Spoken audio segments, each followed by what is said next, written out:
Bien, pues buenas tardes. Hoy vamos a revisar de manera general lo que hemos estado viendo, un repaso para que el viernes, que va a ser la evaluación en línea, pues tengamos un poco más fresco lo que va a venir, ¿no? Comenzamos viendo un poco de, a ver, déjame ver cómo quedó esto.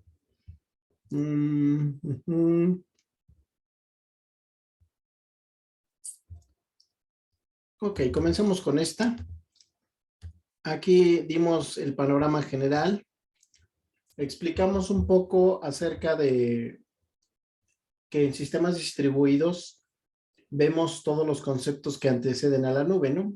El enfoque, pues, es obviamente de ingeniería, que en este caso es cómo diseñas el sistema distribuido, y dejamos para el último parcial todo lo que tiene que ver con los aspectos técnicos, ¿no? Es decir, cuando ya vamos a utilizar plataformas de nube y ya no nos vamos a enfocar en conocer cómo fue diseñado. Cuando hablamos del diseño, estamos hablando de arquitecturas, ¿no? Que en este caso, como vimos la primera, cliente servidor, ahorita estamos en la de RPC, vamos a pasar a la de RMI y a la de Web Services, y ese es el diseño, ¿no? Cómo tú defines que los programas van a vivir, van a convivir, se van a comunicar, van a intercambiar información, etcétera, ¿no? Por eso se dice que en esta materia, pues esos aspectos son de ingeniería porque nos enfocamos en revisar, comprender y obviamente aplicar estas estrategias de diseño, ¿no? ¿Sí?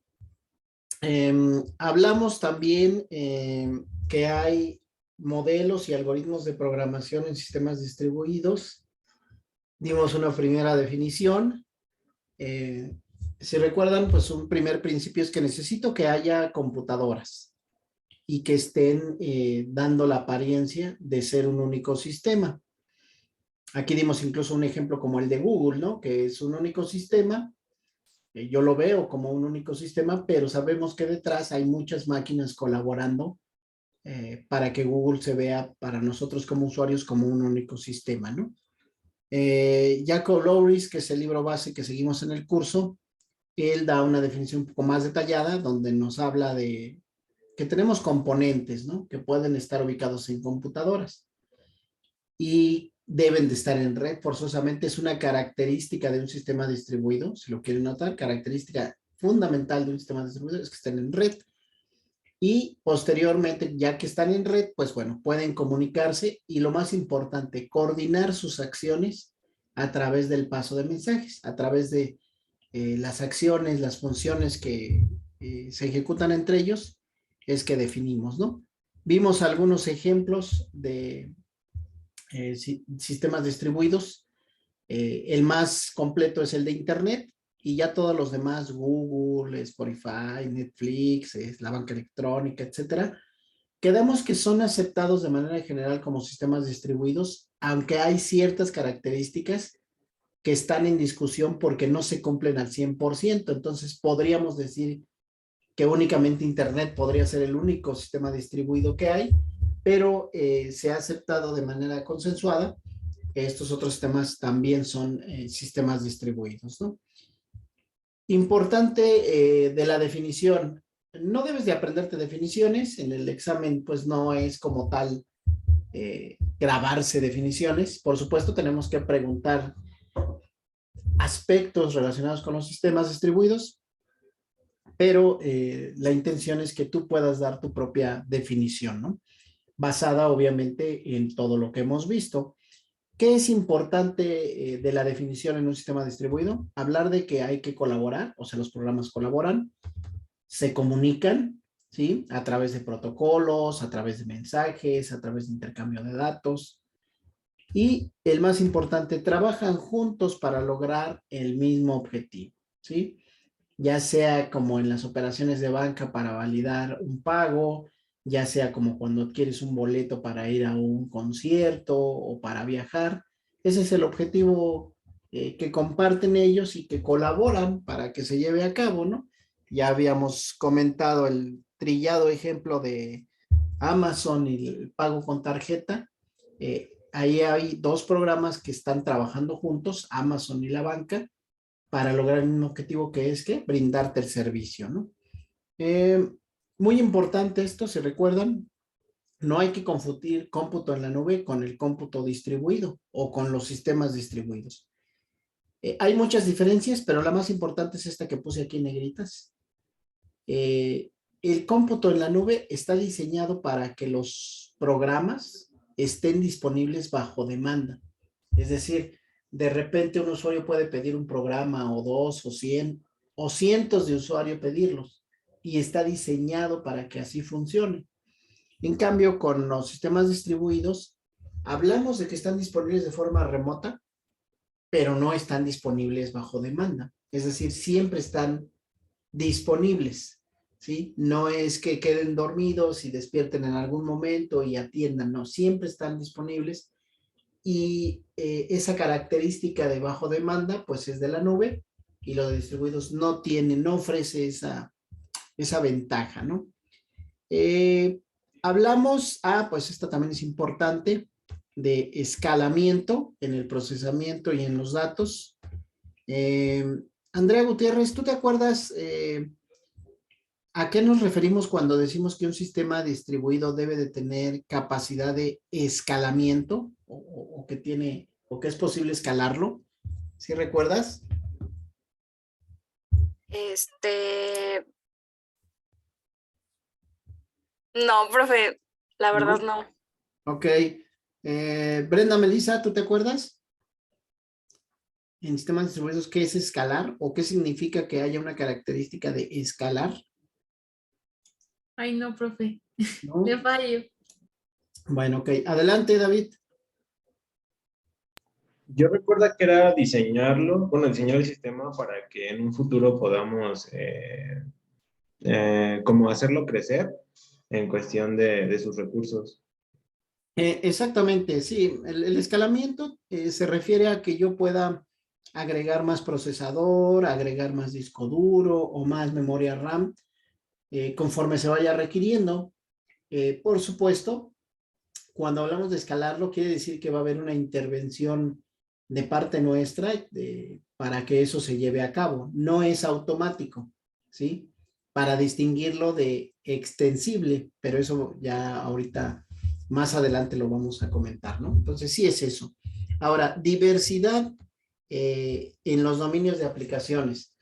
La pregunta aquí es, ¿por qué o cuándo debo de recomendar un sistema distribuido? Bueno, cuando tú tengas necesidad de escalar, o sea que sabes que va a haber momentos en los que con un procesador vas a poder hacer el trabajo y va a haber momentos en los que vas a necesitar 2 o 3 procesadores más. Mismo caso con los discos duros, con la memoria RAM. Y esto sí lo observamos, incluso en la nube tú lo puedes ver. Cuando tú estás utilizando Google Drive, por ejemplo, y tú tienes asignado una cierta cantidad de espacio. Si tú llegas al límite de ese espacio, pues obviamente vas a tener que agregar más capacidad de disco si quieres seguirlo utilizando. Obviamente aquí entra la parte del negocio porque Google Drive va a decir, bueno, hay que pagar si quieres mayor capacidad de disco, ¿no? Pero no se requiere, pues obviamente que tengamos otro equipo o algo así, ¿no? Es simplemente se hace el pago y se escala tu sistema a tener mayor capacidad de disco, ¿no? Ahora, diversidad en estos dominios de aplicaciones se refiere a que tenemos, por ejemplo, vamos a ver el caso de la banca, por ejemplo, el caso concreto de BBVA. BBVA es por supuesto, un negocio de banca que hoy se ha diversificado y que incluso es una empresa de banco, pero hoy día también se presenta como una empresa de datos. Ha cambiado su enfoque de la banca también a convertirse en una empresa de datos, ¿no? Y por supuesto los datos los utiliza para, pues, los créditos, ofrecer nuevos planes, etcétera, ¿no? Ahí ya tenemos diversidad en estas aplicaciones. Nace como la banca en línea o como la banca tradicional, pero luego crece a convertirse en una empresa de datos. Entonces ahí es cuando yo necesito decir que debo de usar o recomendar el sistema distribuido, ¿no? Porque la aplicación que inicialmente arrancó ha crecido y ha generado nuevas líneas de negocio, ¿no? Por supuesto, aquí en negrita aparece la más importante. ¿Cuándo debo de usar o recomendar un sistema distribuido? Ah, bueno, cuando necesite colaborar con otros programas. Esto es muy importante. ¿Colaborar con qué? Colaborar con otros programas. Trillado ejemplo de Amazon y pago con tarjeta, colaboración. Trillado ejemplo de compra de boleto en Ticketmaster también con PayPal, con tarjeta, ejemplo de colaboración. Entonces, si yo observo que en un escenario de algún software tengo estas tres características, empiezo o debo de pensar en recomendar que se transforme en un sistema distribuido. Ejemplo, si a mí me hablan del SAES en el Poli, aquí en Upita, oye, a veces el SAES necesita más procesador, a veces necesita mayor cantidad de memoria. Si dice que sí, entonces le ponemos palomita, ¿no? Oye, ¿ha crecido el SAES para agregar nuevos servicios? ¿Se ha diversificado? Pues no, entonces le ponemos tachecito. Oye, ¿necesita el SAES colaborar con otros programas? Sí necesita, ¿no?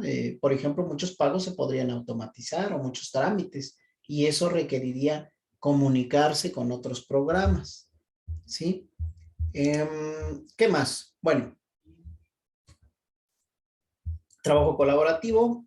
También hablamos del crecimiento en los datos. Vimos por ahí unos videos donde les mostré que, bueno, ustedes revisaron lo del data center. De aquí, de esta parte, creo que no. Ajá, ok, sí, hasta aquí. Esta sí es importante. Para que yo hable de que el sistema distribuido cumple con ciertos requisitos, es decir, para que seas un sistema distribuido debes de cumplir con ciertos requisitos, ¿no? Uno de ellos es que tienes diferentes modelos de programación y experimentas concurrencia, ¿sí? Alonso, ¿tú te acuerdas qué fue lo que definimos o tú me puedes definir qué es la concurrencia? Por favor, Alonso Bernal.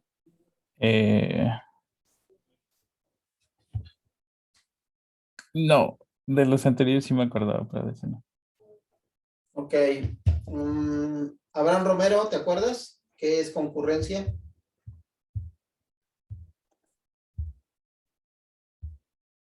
No, maestro. ¿No? Ok. Santiago Galván, ¿te acuerdas qué es concurrencia?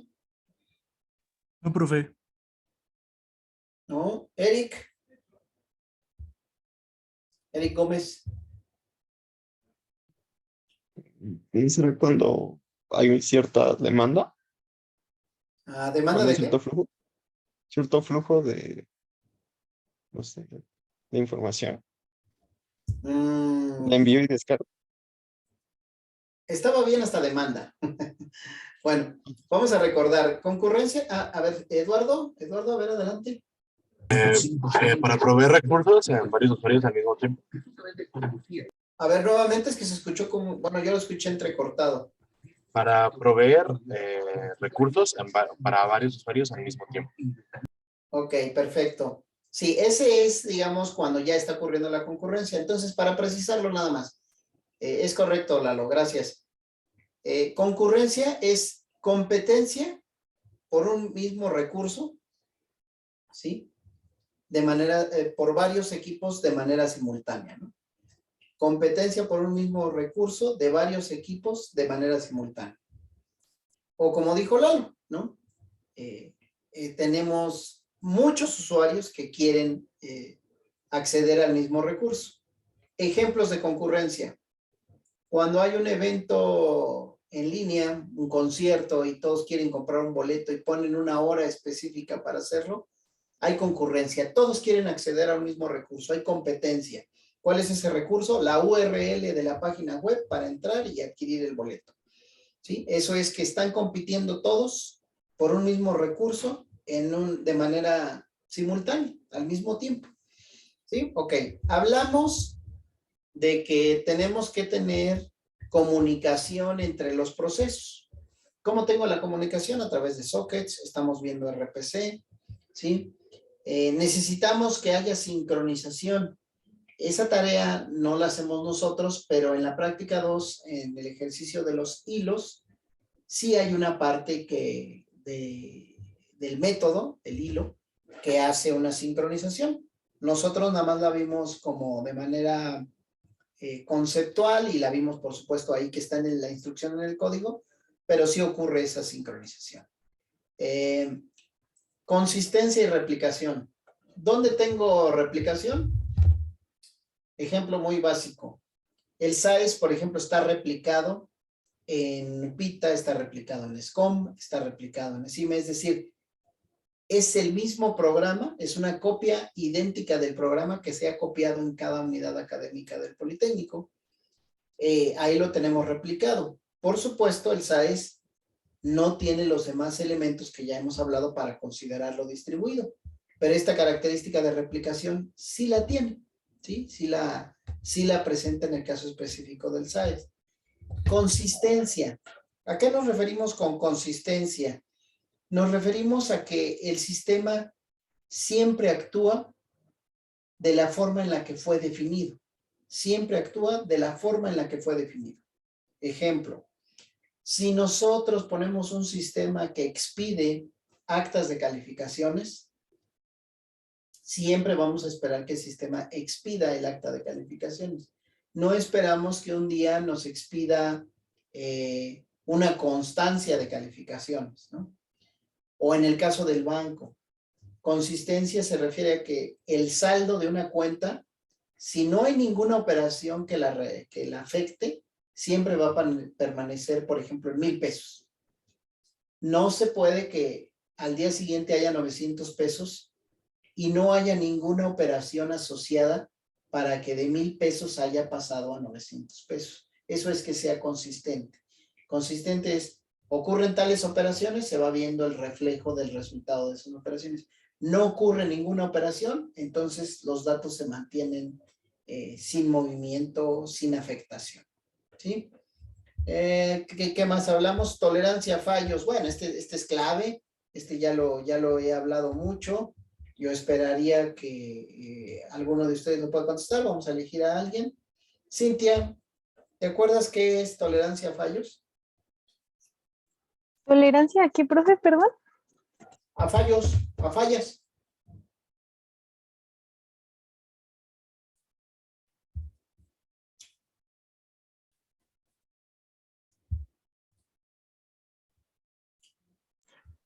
Bueno, no sé si era que, por ejemplo, como eran sistemas distribuidos, a lo mejor un sistema o un programa no servía, pero los otros seguían trabajando. Ok, parcialmente esa es la respuesta, faltaría complementarla un poco más. ¿Alguien había alzado la mano? Si quiere complementar la respuesta. Gracias, Cintia.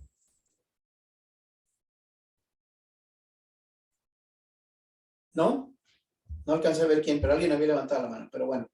Continuamos, sí, es lo que mencionaste, Cintia, y hay que agregar que el programa está preparado para reaccionar cuando ocurre una falla, para recuperarse, pues. Ejemplo, ya hemos visto sockets. Cuando yo construyo un socket, una posible falla que puede ocurrir es que yo no tenga permisos para construir el socket, o para abrir el puerto, o para usar un determinado protocolo, o para leer del socket, o para escribir en el socket. Esas son fallas que sabemos que pueden ocurrir, y entonces nosotros tenemos escrito un código que en el caso que se presente esa falla, el programa pueda enviar un mensaje indicando qué es lo que está ocurriendo y pueda continuar su ejecución, ¿sí? Cuando nosotros vemos una pantalla azul como en Windows o que se congeló la pantalla, ahí ya no hay tolerancia a fallos. Es decir, la falla se presentó y pues ya a nosotros no nos deja hacer nada, hay que reiniciar todo. Y como bien dijiste, Cintia, que esto es cuando falla una parte y los demás siguen funcionando, está correcta tu respuesta. Y haciendo más énfasis en esta parte que les decía, tenemos un código asociado para que cuando existe la falla, al menos haya un mensaje que indique qué está pasando y permita la ejecución del programa. Porque de otra manera, lo que podría pasar es que el programa se bloqueara, se congelara o simplemente dejara de operar y entonces teníamos que reiniciar todo el equipo, ¿sí? La idea de la tolerancia a fallas es evitar que haya una caída general del sistema, ¿no? Bueno, hablamos de seguridad, esta sí nada más es conceptual, nosotros no vamos a abordar manejo o uso de protocolos de seguridad porque eso es competencia de otra materia, aunque es parte de un sistema distribuido, ¿no? Tener elementos asociados a seguridad. Virtualización, por supuesto, esta sí la vamos a ver, ya vamos a comenzar a verla en el segundo departamental. Entonces son cosas que deben de estar disponibles en los sistemas distribuidos. Tolerancia a fallos, debe de ser seguro, debemos de tener capacidad de virtualizar, ¿sí? Bueno, aquí ya hablamos de los resultados del aprendizaje, de la evaluación y listo, ¿no? Con esto, digamos, cerraríamos esta primera parte de introducción. Después de aquí nos fuimos a, me parece que, sí, vamos a ver esta. Mecanismos de comunicación. Ah, sí, la cronología. Hablamos de que cuando nosotros queremos comunicar programas, lo podemos hacer en ambiente local, es decir, un único equipo o en red, o de manera distribuida, o en la nube. Y un primer mecanismo que es para una única máquina son las famosas tuberías. ¿Sí? Este nada más es un término conceptual, eso ya lo debimos de haber visto en sistemas operativos. Después pasamos a sockets remotos, o sea, cuando ya tenemos más de una máquina en red. Y comenzamos a cuestionarnos o a hablar de esto de qué formato hablan, con cuál protocolo se comunican, en qué ambiente se ejecutan. Y llegamos finalmente a los servicios web, donde ya de manera integral tenemos los formatos, los protocolos y los servicios que se ofrecen. Mismo caso para los cloud services. Y ya mencionamos que además aquí aparece el concepto de bajo demanda, de que ya tengo una interfaz que me oculta todos los aspectos de complejidad del sistema operativo o en este caso del sistema distribuido, ¿no? Pasamos a este ejemplo donde hablamos también del cliente, del servidor, de cómo las funciones vivían en la misma computadora y qué pasaba cuando las traslado a otra computadora, cómo puedo lograr que sigan operando, y apareció por primera vez este concepto de stop y de skeleton, que en concreto son lo que vamos a conocer nosotros como el middleware, ¿sí? Hay muchas definiciones que dimos acerca de middleware, voy a dejarla esa para el final, no le veo sentido ahorita detallar mucho lo de middleware. ¿Qué más? ¿Qué más? Ok. Socket Sensei. Ok, bueno, estos son de la práctica. En realidad nomás voy a comentarlos de manera general. Estamos hablando de que el socket, si recuerdan, necesita protocolo, necesita un puerto, necesita estar en una arquitectura de cliente-servidor, ¿sí? Y por supuesto, pues el nombre de la máquina, ¿no? Lo más importante de un socket o su misión principal es intercambiar cualquier flujo de datos, ¿no? ¿Sí? ¿Tiene desventajas? Sí, sí tiene desventajas. ¿Alguien recuerda alguna desventaja de los sockets o de lo que ha experimentado que me diga, esto es una desventaja para mí, el hecho de utilizar sockets?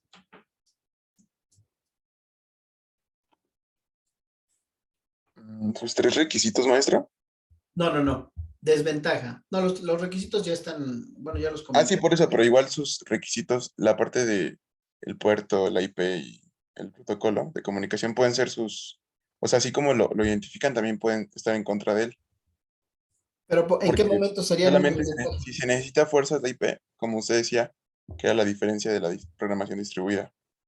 Ujú. Entonces, el programador en el backend siempre tiene que estar colocando, indicando las IPs. Ok, Y ese puede Abraham. ser una de sus desventajas, ¿no? Ok, muy bien. Eso tiene un nombre que lo engloba en un solo término en sistemas distribuidos. ¿Te acuerdas cuál es? Eso que acabas de decir. Es correcto, pero tiene un término en sistemas distribuidos muy amplio. Mm, Una palabra. ¿Concurrencia? No, creo que. No es concurrencia. Transparencia, Abraham. Adelante, Eric. Sí, iba a decir eso, que era transparente. Alonso, adelante. Igual iba a decir lo mismo, que era transparente. ¿Mm? Si yo pregunto en el examen qué es transparencia, ¿qué van a contestar? ¿Alguien quiere aportar su respuesta? Yo, profe. A ver, adelante. Bueno, que los procesos del sistema están lo más, bueno, no ocultos, sino que el usuario no se da cuenta, que ve el sistema como un único sistema sin darse cuenta de todos los procesos que tiene que hacer para que funcione. Ok. ¿Alguien más que quiere participar? Gracias, Alonso. Ok. Está correcta la respuesta, Alonso. Nada más no olviden que hay que incluir la parte de que nosotros buscamos con la transparencia reducir la complejidad. Reducir la complejidad en el sistema distribuido. ¿Sí? Para eso se utiliza la transparencia. Ejemplo, si nosotros vemos el ejercicio de sockets en C, nosotros tuvimos que construir el socket, escribir en el socket, leer en el socket, cerrar el socket. Y cuando ya estamos viendo RPC, ahí yo ya no creo el socket, ni construyo el socket, ni escribo en el socket, o sea, de manera directa, ¿no? Estoy hablando a nivel de código, no tengo que escribir.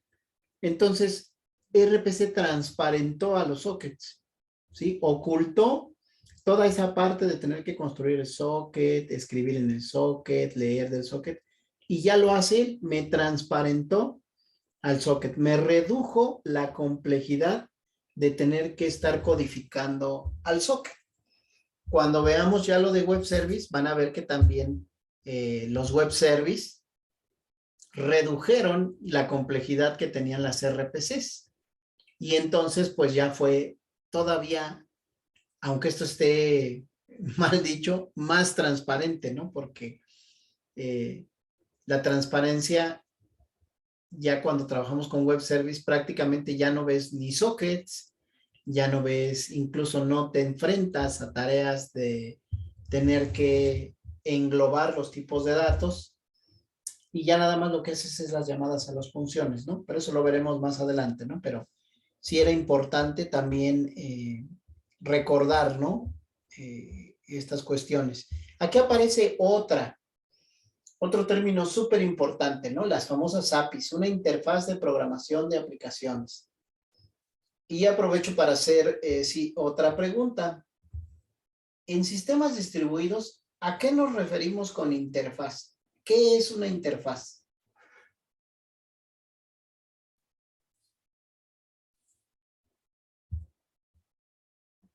¿Alguien que quiera participar? ¿No? A ver, adelante, Gabriel. Bueno, yo recuerdo que la interfaz era lo que utilizábamos para comunicarnos entre dos programas. Ok.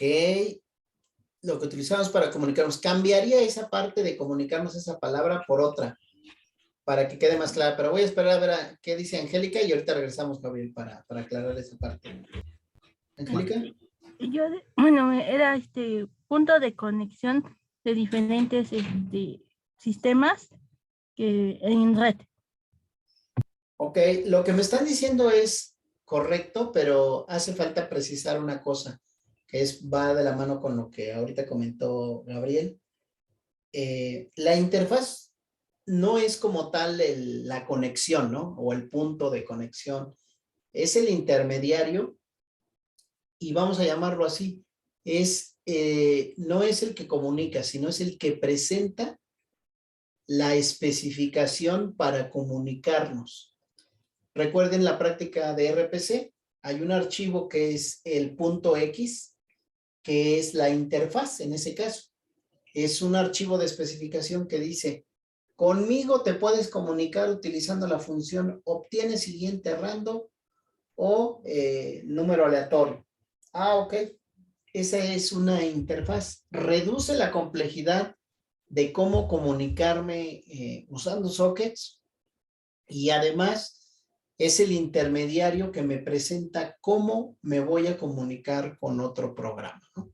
Muy importante este concepto. Adelante, Abraham. Maestro, entonces podría ser como la puerta de entrada a un sistema. Sí, pero digamos como presentador, no tanto como de que llegas a él y ya tienes acceso al sistema, no, sino es el que te dice, para entrar aquí, esto es lo que necesitas. ¿Ok? Por eso le decimos que es la especificación, que en este caso son los nombres de las funciones con las cuales me voy a comunicar. ¿Sí, Abraham? ¿Sí quedé claro? Sí, maestro, gracias. ¿Sí? Aquí hay otro aspecto importante. El propósito de estas interfaces, que estamos hablando de interfaces, chicos, de programación, ¿eh? Y estamos abstrayendo el concepto para conceptualmente manejarlo, dominarlo. Otro propósito es que podamos intercambiar datos entre los diferentes sistemas. El trillado ejemplo de Amazon y pago con tarjeta es una API, ¿no? Hay una interfaz que presenta Amazon y hay una interfaz que presenta el banco, donde ponen, estas son las funciones para que nos comuniquemos y para que intercambiemos datos. Y cumple con la definición de sistemas distribuidos. ¿Por qué? Porque son dos programas colaborando, intercambiando datos, comunicándose y además persiguen un mismo objetivo en común, que en este caso es lograr que se lleve a cabo la transacción, ¿no? ¿Sí? Aquí puse el ejemplo también del Hola Mundo. Después nos fuimos ya lo de los skeletons y lo de las APIs. Preguntábamos por qué necesitábamos hacer el software distribuido. Vimos el ejemplo de Uber, de cómo tiene diferentes servicios y que ninguno incluso está programado por ellos. Y comenzamos a hablar de estos servicios de cobro, de facturación, de ubicación con el mapa.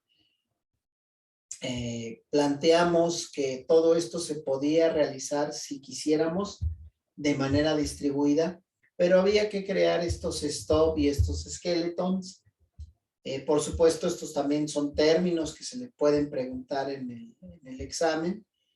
Y hablamos también de que ya a nivel de código, dónde viven las funciones, ¿no? Es decir, cuando las tenía centralizadas y luego cuando las empiezo a mover a través de la red, cuando ya digo, se transforman en APIs, ¿no? Interfaces entre los programas para que se puedan comunicar. Aquí nada más está definido cómo comunicarse, pero no está el puente de conexión, ¿no? Para que se logre la comunicación. Vimos un ejemplo que les mostré de manera gráfica con cómo se publica la API de BBVA para hacer pagos con tarjeta. Y también vimos un pequeño ejemplo con el software de esta página de GeoNames, que tiene web services utilizando XML, etcétera, ¿no? De manera general, esto es lo que es importante recordar. Por supuesto, las cosas que preguntamos en las tareas, algunas cosas también son de relevancia. Y lo más importante, pues son la práctica 1, la práctica 2 y la práctica 3, ¿no? La práctica 1 por todo lo referente a sockets, la práctica 2 porque tiene el manejo con Java de pasar de sockets a una simulación distribuida para ya luego aterrizar con lenguaje C, con RPC y entonces tener todo esto claro, ¿no? En el examen, como ya dije, es en línea, ya puse las indicaciones. Son 10 preguntas. No son preguntas de definición. Puedo poner algún fragmento de código, pero con la intención de que ustedes lo expliquen, no para que codifiquen, ni para que compilen, ni nada de esas cosas. Por ejemplo, puedo pensar en que yo ponga un pedacito de código.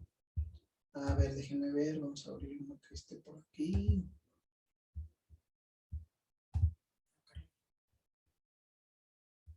No se ve nada. Qué raro, que están vacíos.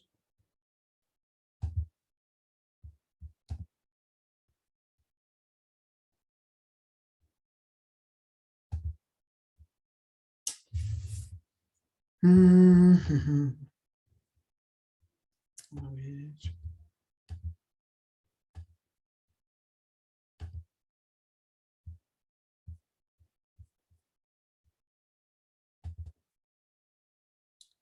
Vamos a agarrar una de aquí, por ejemplo, esta.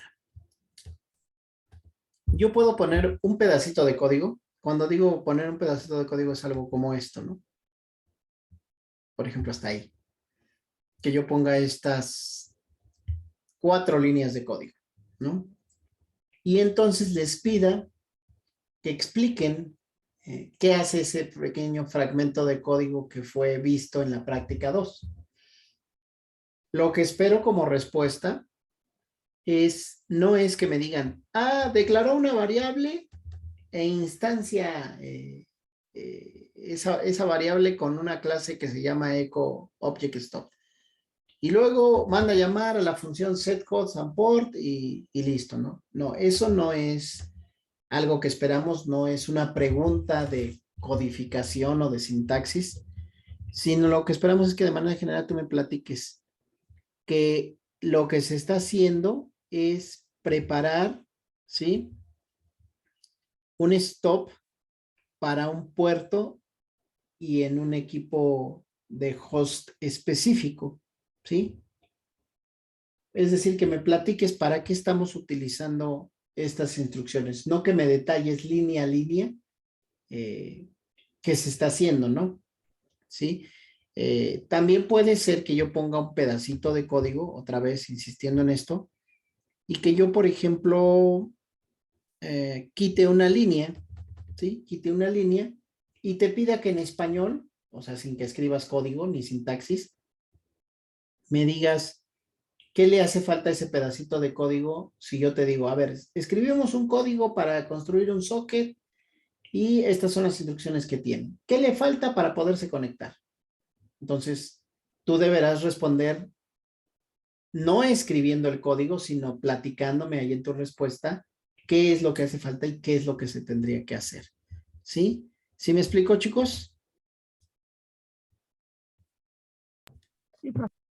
¿Sí? Sí, profe. Ok. Bien, entonces, si no hay más preguntas.